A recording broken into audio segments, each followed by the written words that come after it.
안녕하세요. 현재 시각 11시가 넘었습니다. 밤 11시요. 예, 오늘 아마 58번째, 58일째 맥체인 성경을 읽기 중입니다. 출애굽기, 오늘 말씀은 출애굽기 10장, 누가복음 13장, 욥기 28장, 고린도전서 14장입니다.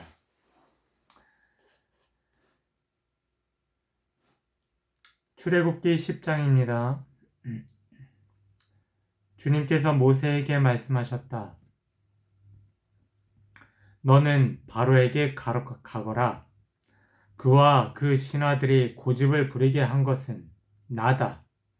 이것은 내가 그들이 보는 앞에서 나의 온갖 이적을 보여주려고 그렇게 한 것이다. 그뿐만 아니라 내가 이집트 사람들을 어떻게 벌하였는지를, 그리고 내가 그들에게 어떤 이적을 보여주었는지를 네가 너의 자손에게도 알리게 하려고, 또 내가 주님임을 너희에게 가르치려고 그렇게 한 것이다. 모세와 아론이 바로에게 가서 말하였다. 히브리 사람의 주 하나님이 말씀하셨습니다. 네가 언제까지 내 앞에서 교만하게 굴려느냐? 나의 백성을 보내서 나를 예배하게 하여라. 네가 나의 백성을 보내기를 거절하면 나는 내일 너의 영토 안으로 메뚜기 떼가 들어가게 할 것이다. 그것들이 땅의 표면을 덮어서 땅이 보이지 않게 될 것이며 우박의 피해를 입지 않고 남아있는 것들을 먹어치우되 들에서 자라는 나무까지 모두 먹어치울 것이다. 너의 궁궐과 너의 모든 신하의 집과 이집트의 모든 사람의 집이 메뚜기로 가득 찰 것이다. 이것은 너의 아버지와 너의 조상이 이 땅 위에 살기 시작한 때부터 오늘까지 너희가 전혀 못 본 일이다. 그리고 나서 모세는 발길을 돌려 바로에게서 나왔다. 바로의 신하들이 바로에게 말했다. 언제까지 이 사람이 우리를 망하게 하는 함정이 되어야 합니까? 이 사람들을 내보내서 그들의 주 하나님을 예배하게 하심이 좋을 듯 합니다. 임금님께서는 아직도 이집트가 망한 것을 모르고 계십니까? 모세와 아론이 다시 바로에게 불려갔다. 바로가 그들에게 말하였다.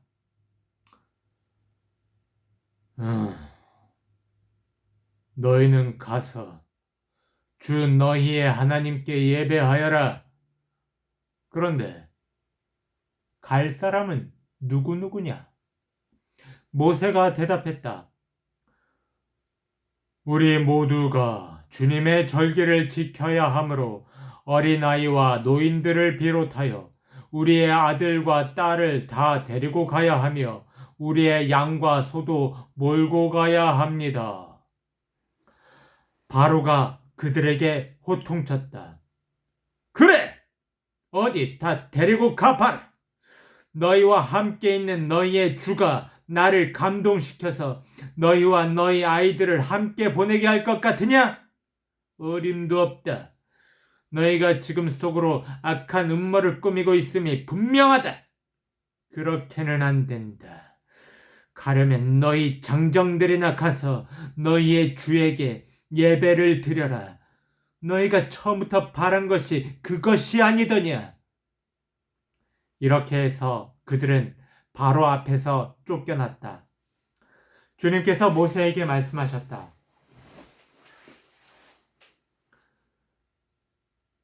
너의 팔을 이집트 땅 위로 내밀어라. 그러면 메뚜기 떼가 이집트 땅으로 몰려와서 우박의 피해를 입지 않고 땅에 그대로 남아있는 푸성귀를 모두 먹어치울 것이다. 모세가 지팡이를 이집트 땅 위로 내미니 주님께서 그날 온종일 그리고 밤이 새도록 그 땅에 동풍이 불게 하셨다. 그 동풍은 아침녘에 메뚜기 떼를 몰고 왔다.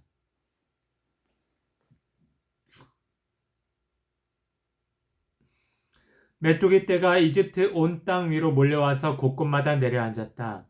그렇게 많은 메뚜기 떼는 전에도 본 적이 없고 앞으로도 결코 볼 수 없을 만한 것이었다.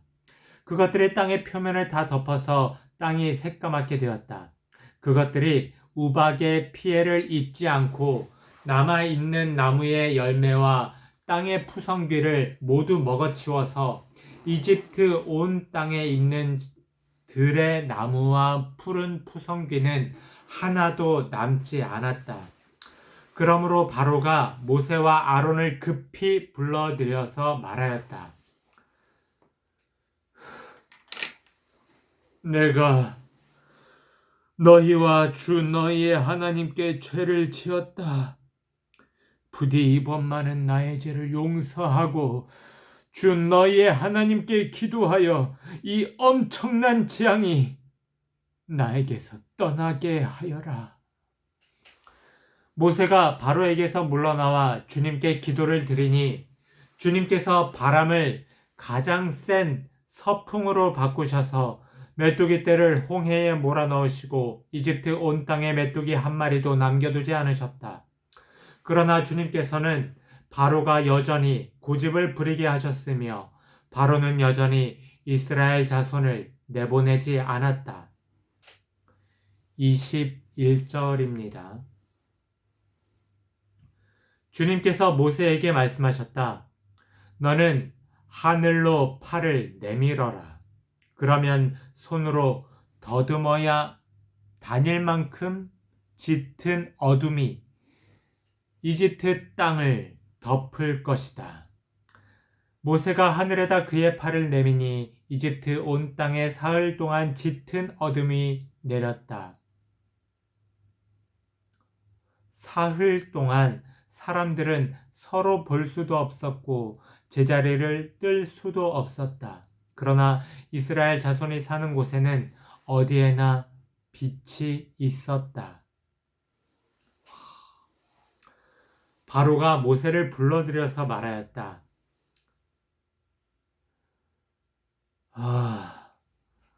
너희는 가서 주께 예배하여라. 그러나 너희의 양과 소는 남겨두고 너희의 아이들만 데리고 가야 한다. 모세가 대답했다. 임금님도 우리의 주 하나님께 바칠 희생 제물과 번제물을 우리에게 더 보태주셔야 합니다. 우리는 우리의 집 짐승을 한 마리도 남겨두지 않고 다 몰고 가겠습니다. 우리는 그것들 가운데서 주 우리의 하나님께 바칠 제물을 택할 것입니다. 그러나 우리가 거기에 다다를 때까지는 우리가 어떤 것을 바쳐야 할지를 알 수 없습니다. 주님께서 바로가 고집을 부리도록 하셨으므로 바로는 여전히 그들을 내보내지 않았다. 바로가 모세에게 소리쳤다. 어서 내 앞에서 썩 물러가거라. 다시는 내 앞에 얼씬도 하지 말아라. 네가 내 앞에 다시 나타나는 날에는 죽을 줄 알아라. 모세가 말하였다.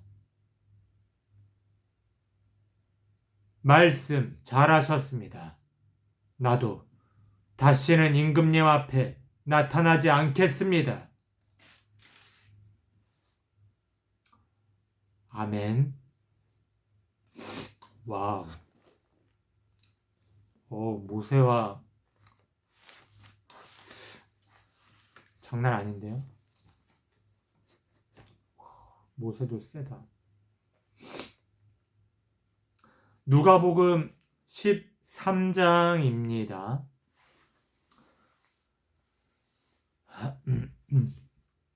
바로 여기도 바로가 나오네요. 바로 그때에 몇몇 사람이 와서 빌라도가 갈릴리 사람들을 학살해서 그 피를 그들이 바치려던 희생제물에 섞었다는 사실을 예수께 일러드렸다. 예수께서 그들에게 대답하셨다. 이 갈릴리 사람들이 이런 변을 당했다고 해서 다른 모든 갈릴리 사람보다 더 큰 죄인이라고 생각하느냐? 그렇지 않다. 내가 너희에게 말한다. 너희도 회개하지 않으면 모두 그렇게 망할 것이다. 또 실로암에 있는 탑이 무너져서 치여 죽은 18 사람은 예루살렘에 사는 다른 모든 사람보다 더 많이 죄를 지은 사람이라고 생각하느냐? 그렇지 않다. 내가 너희에게 말한다. 너희도 회개하지 않으면 모두 그렇게 망할 것이다. 예수께서는 이런 비유를 말씀하셨다. 어떤 사람이 자기 포도원에다 무화과 나무를 한 그루 심었는데 그 나무에서 열매를 얻을까 하고 왔으나 찾지 못하였다. 그래서 그는 포도원 지기에게 말하였다.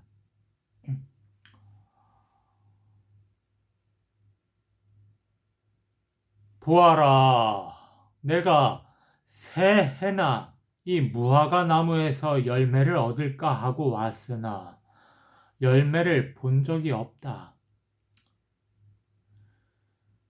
찍어버려라. 무엇 때문에 땅만 버리게 하겠느냐. 그러자 포도원 지기가 그에게 말하였다. 주인님, 올해만 그냥 두십시오. 그동안에 내가 그 둘레를 파고 거름을 주겠습니다. 그렇게 하면 다음 철에 열매를 맺을지도 모릅니다. 그때에 가서도 열매를 맺지 못하면 찍어 버리십시오. 10절입니다. 예수께서 안식일에 회당에서 가르치고 계셨다. 그런데 거기에 18해 동안이나 병마에 시달리고 있는 여자가 있었는데 그는 허리가 굽어 있어서 몸을 조금도 펼 수 없었다. 허리가 굽으면 안 될 텐데요. 예수께서는 이 여자를 보시고 가까이 불러서 말씀하시기를 여자야, 너는 병에서 풀려났다 하시고 그 여자에게 손을 얹으셨다.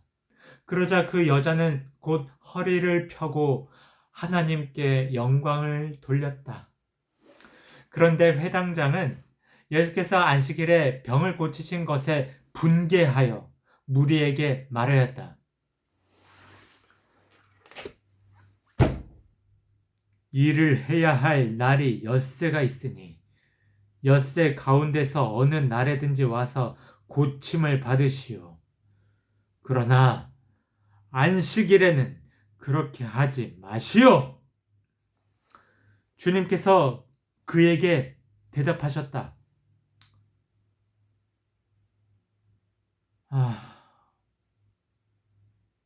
너희 위선자들아, 너희는 저마다 안식일에도 소나 나귀를 외양간에서 풀어내어 끌고 나가서 물을 먹이지 않느냐?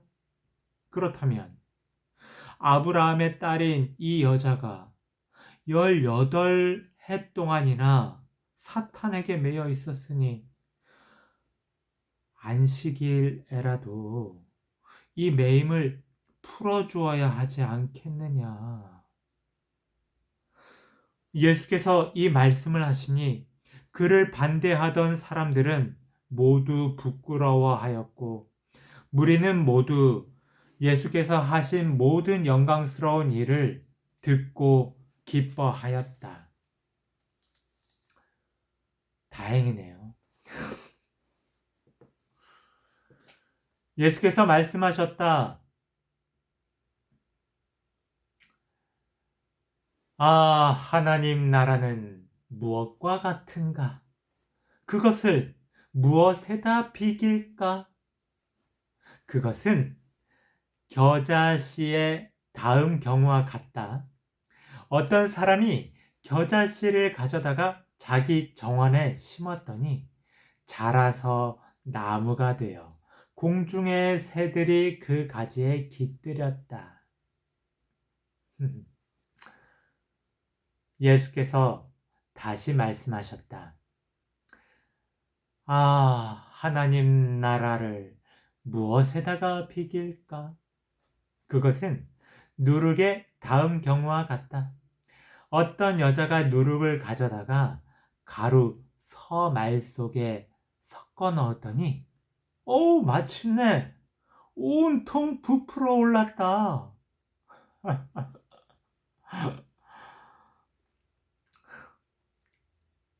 22절입니다. 예수께서 여러 성읍과 마을에 들르셔서 가르치시면서 예루살렘으로 여행하셨다. 그런데 어떤 사람이 예수께 물었다.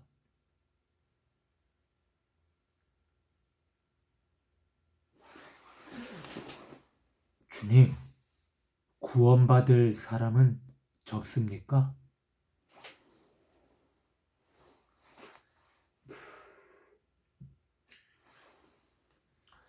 예수께서 그들에게 대답하셨다.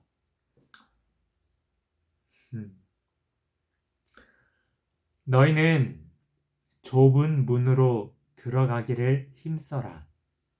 내가 너희에게 말한다. 들어가려고 해도 들어가지 못하는 사람이 많을 것이다. 집주인이 일어나서 문을 닫아버리면 너희가 밖에 서서 문을 두드리면서 주인님, 문을 열어 주십시오! 하고 졸라도 주인은 너희가 어디에서 왔는지 나는 모른다 하고 대답할 것이다. 그때에 너희가 말하기를 우리는 주인님 앞에서 먹고 마셨으며 주인님은 우리를 길거리에서 가르치셨습니다. 할 터이나 주인이 너희에게 말하기를 나는 너희가 어디에서 왔는지 모른다. 불의를 일삼는 자들아 모두 내게서 물러가거라 할 것이다. 아브라함과 이삭과 야곱의 모든 예언자는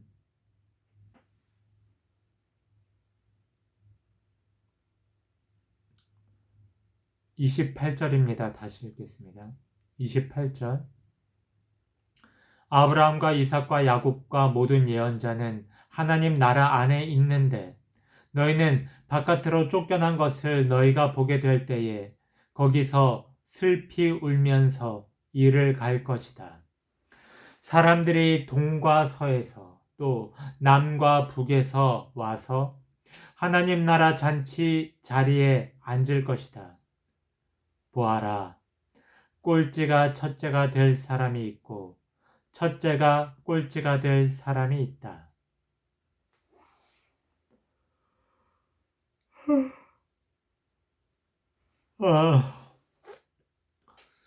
바로 그때에 몇몇 바리새파 사람들이 다가와서 예수께 말하였다.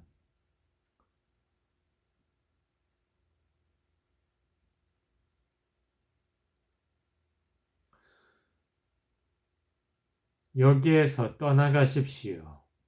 헤롯 왕이 당신을 죽이고자 합니다.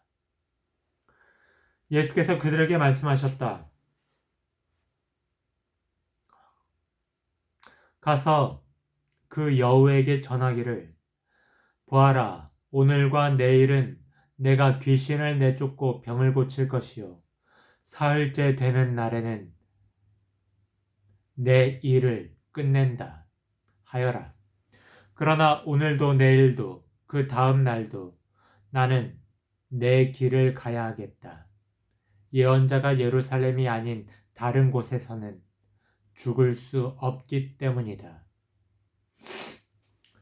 예루살렘아, 예루살렘아, 예언자들을 죽이고 너에게 파송된 사람들을 돌로 치는구나.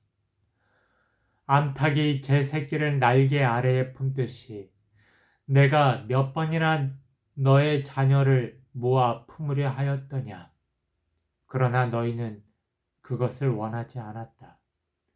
보아라, 너희의 집은 버림을 받을 것이다. 내가 너희에게 말한다. 너희가 말하기를 주님의 이름으로 오시는 분은 복되시다. 할 그때가 오기까지 너희는 나를 다시는 보지 못할 것이다. 아멘. 욥기 28장입니다.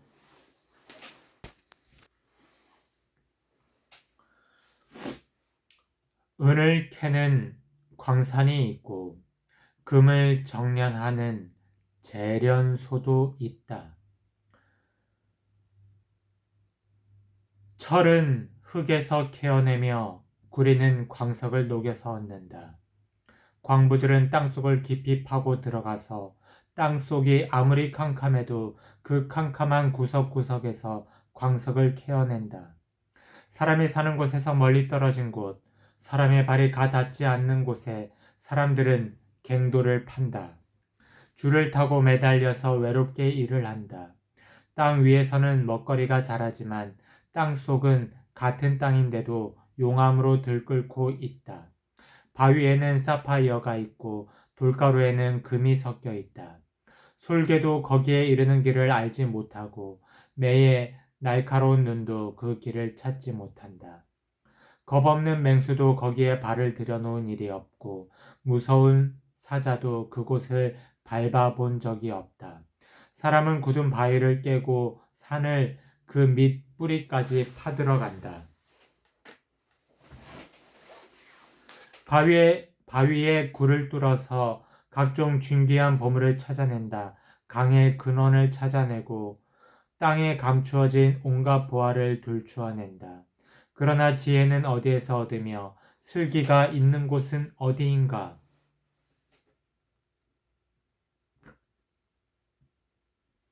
지혜는 사람에게서 발견되는 것이 아니다. 사람은 어느 누구도 지혜의 참 가치를 알지 못한다. 깊은 바다도 나는 지혜를 감추어 놓지 않았다 하고 말한다. 넓은 바다도 나는 지혜를 감추어 놓지 않았다 하고 말한다. 지혜는 금을 주고 살 수도 없고 은으로도 그 값을 치를 수 없다. 지혜는 오빌의 금이나 값진 루비나 사파이어로도 그 값을 치를 수 없다. 지혜는 금보다 값진 것, 금잔이나 값진 유리잔보다 더 값진 것이다. 지혜의 값은 산호보다 수정보다 비싸다. 지혜를 얻는 것은 진주를 가지는 것보다 값지다. 에티오피아의 토파즈로도 지혜와 비교할 수 없고 정금으로도 지혜의 값을 치를 수 없다.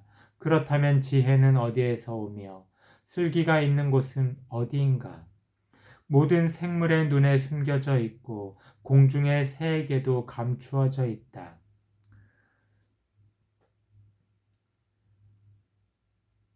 멸망의 구덩이와 죽음도 지혜를 두고 이르기를 지혜라는 것이 있다는 말은 다만 소문으로만 들었을 뿐이다 하고 말한다. 그러나 하나님은 지혜가 있는 곳에 이르는 길을 아신다. 그분만이 지혜가 있는 곳을 아신다. 오직 그분만이 땅끝까지 살피실 수 있으며 하늘 아래에 있는 모든 것을 보실 수 있다. 그분께서 저울로 바람의 강약을 달아보시던 그때에 물의 분량을 달아보시던 그때에 비가 내리는 규칙을 세우시던 그때에 천둥 번개가 치는 길을 정하시던 그때에 바로 그때에 그분께서 지혜를 보시고 지혜를 칭찬하시고 지혜를 튼튼하게 세우시고 지혜를 시험해 보셨다.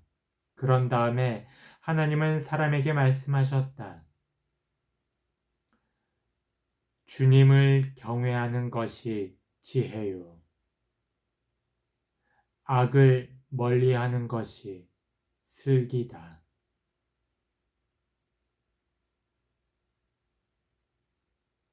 아멘.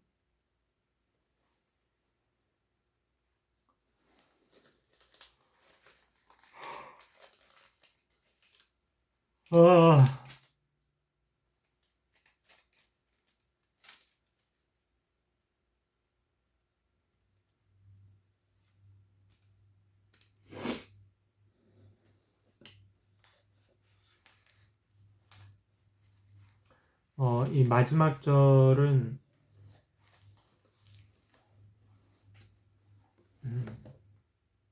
잠언의 말씀을 생각나게 하네요. 이번 장 자체가 잠언을 생각나게 하는 욥기 안의 잠언 같은 느낌인 것 같습니다.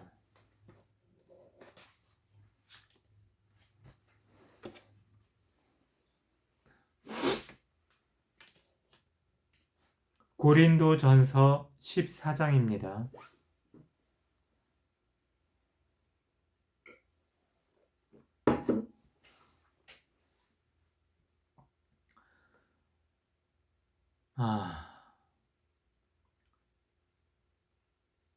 사랑을 추구하십시오.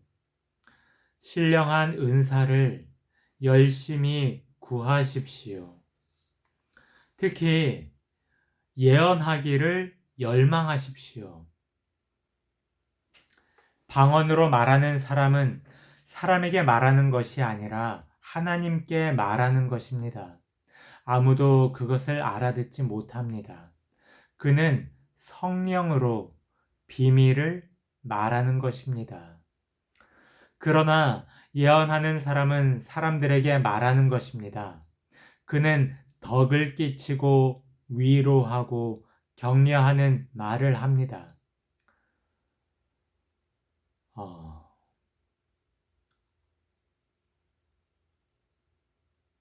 방언으로 말하는 사람은 자기에게만 덕을 끼치고 예언하는 사람은 교회에 덕을 끼칩니다.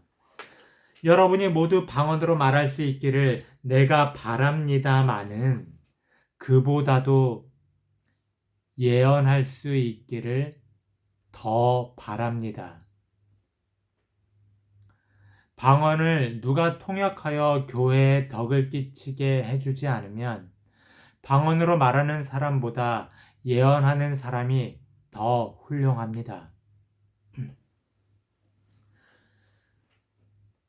6절입니다. 형제자매 여러분, 내가 여러분에게로 가서 방언으로 말하고 계시나 지식이나 예언이나 가르침을 전하는 방식으로 말하지 않는다면 여러분에게 무슨 유익이 되겠습니까? 필이나 검은고와 같이 생명이 없는 악기도 각각 음색이 다른 소리를 내지 않으면 피리를 부는 것인지 수금을 타는 것인지 어떻게 알 수 있겠습니까? 또 나팔이 분명하지 않은 소리를 내면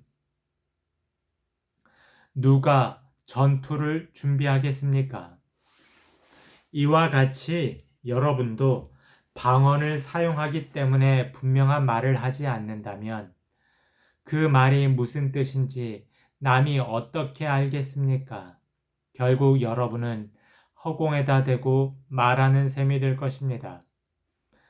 이 세상에는 수많은 종류의 말이 있습니다. 그러나 뜻이 없는 말은 하나도 없습니다. 내가 그 말의 뜻을 알지 못하면 나는 그 말을 하는 사람에게 딴 세상 사람이 되고 그도 나에게 딴 세상 사람이 될 것입니다. 이와 같이 여러분도 성령의 은사를 갈구하는 사람들이니 교회에 덕을 끼치도록 그 은사를 더욱 넘치게 받기를 힘쓰십시오. 그러므로 방언으로 말하는 사람은 그것을 통역할 수 있기를 기도하십시오. 내가 방언으로 기도하면 내 영은 기도하지만 내 마음은 아무런 열매를 얻지 못합니다. 그렇다면 어떻게 해야 하겠습니까? 나는 영으로 기도하고 또 깨친 마음으로도 기도하겠습니다. 나는 영으로 찬미하고 또 깨친 마음으로도 찬미하겠습니다. 그렇지 않고 그대가 영으로만 감사를 드리면 갓 믿기 시작하는 사람은 그것이 무슨 뜻인지를 알아듣지 못하므로 어떻게 그 감사 기도에 아멘 하고 말할 수 있겠습니까? 그대가 훌륭하게 감사 기도를 드린다고 해도 다른 사람에게는 덕이 되지 않습니다. 나는 여러분 가운데 누구보다도 더 많이 방언을 말할 수 있음을 하나님께 감사합니다. 그러나 나는 방언으로 만마디 말을 하기보다도 다른 사람을 가르치기 위하여 나의 깨친 마음으로 교회에서 5마디 말을 하기를 원합니다.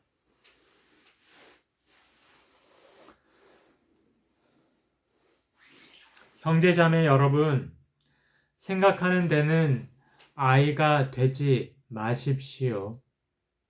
악에는 아이가 되고 생각하는 데는 어른이 되십시오. 율법에 이렇게 기록되어 있습니다. 주님께서 말씀하시기를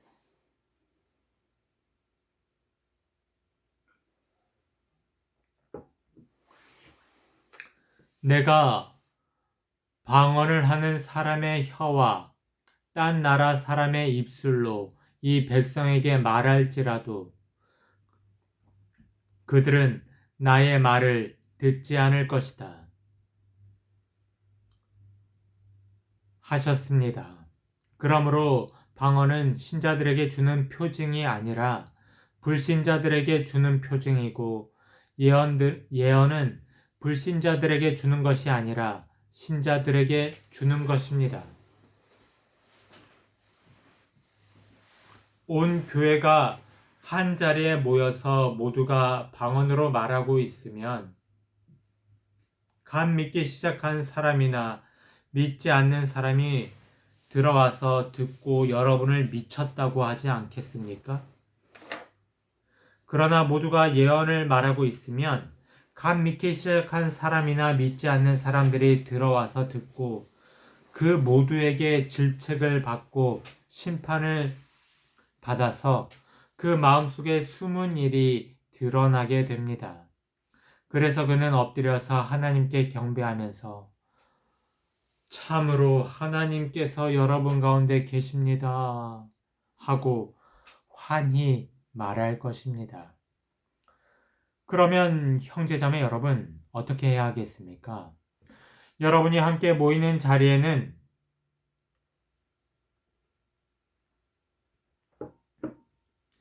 찬송하는 사람도 있고 가르치는 사람도 있고 하나님의 계시를 말하는 사람도 있고 방언으로 말하는 사람도 있고 통역하는 사람도 있습니다. 모든 일을 남에게 덕이 되게 하십시오. 누가 방언으로 말할 때에는 둘 또는 많아야 셋이서 말하되 차례로 말하고 또 한 사람은 통역을 하십시오. 통역할 사람이 없거든 교회에서는 침묵하고 자기에게와 하나님께 말하십시오. 예언하는 사람은 둘이나 셋이서 말하고 다른 이들은 그것을 분별하십시오. 그러나 앉아있는 다른 사람에게 계시가 내리거든 먼저 말하던 사람은 잠잠하십시오. 여러분은 모두 한 사람씩 예언을 할 수 있습니다. 그래야 모두가 배우고 권면을 받게 됩니다. 예언하는 사람의 영은 예언하는 사람에게 통제를 받습니다. 하나님은 무질서의 하나님이 아니라 평화의 하나님이십니다. 성도들의 모든 교회에서 그렇게 하는 것과 같이 여자들은 교회에서는 잠자코 있어야 합니다. 여자에게는 말하는 것이 허락되어 있지 않습니다. 율법에서도 말한 대로 여자들은 복종해야 합니다. 배우고 싶은 것이 있으면 집에서 자기 남편에게 물으십시오. 여자가 교회에서 말하는 것은 자기에게 부끄러운 일입니다. 하나님의 말씀이 여러분에게서 났습니까? 또는 여러분에게만 내렸습니까? 누구든지 자기가 예언자이거나 성령을 은사로 받은 사람이라 생각하거든 내가 여러분에게서 보내는 이 글이 주님의 명령이라는 것을 알아야 합니다. 누구든지 이것을 인정하지 않으면 그 사람도 인정을 받지 못할 것입니다. 그러므로 나의 형제자매 여러분, 예언하기를 열심히 구하십시오. 그리고 방언으로 말하는 것을 막지 마십시오. 모든 일을 적절하게 하고 질서 있게 해야 합니다. 아멘.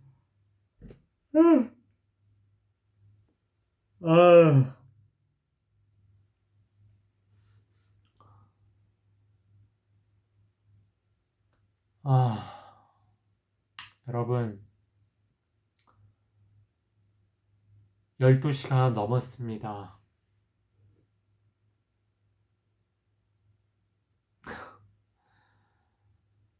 네, 말씀이 너무 좋죠.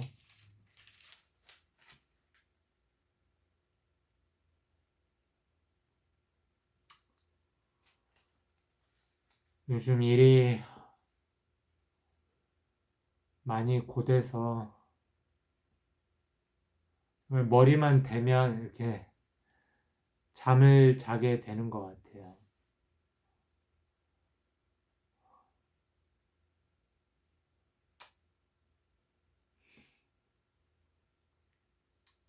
힘들기도 하고 좋기도 하고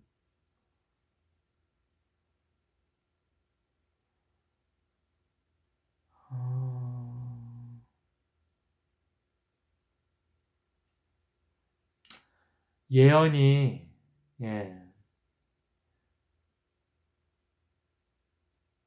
뭐 전에도 이렇게 밑줄을 쳐놓긴 했는데 예언하는 오늘 고린도전서 14장 3절에 보니까 예언하는 사람은 사람들에게 말하는 것입니다. 덕을 끼치고 위로하고 격려하는 말을 합니다.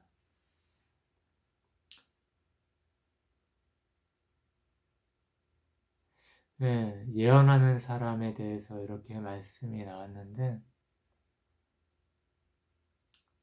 그 유튜브에 보면 그 김창옥 선생님 네, 그분 계시잖아요. 김창옥 그분이 예언하는 사람인 것 같네요. 뭐 많죠. 네.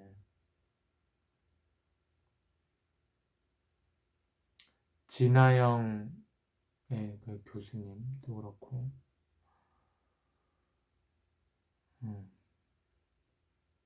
예언자가 많은 세상입니다.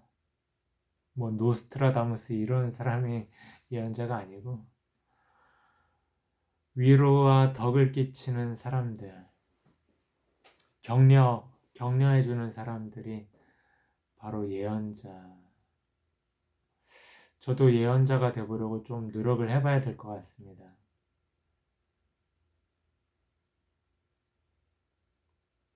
할렐루야. 아멘. 오늘 하루도 수고하셨습니다. 평안하십시오.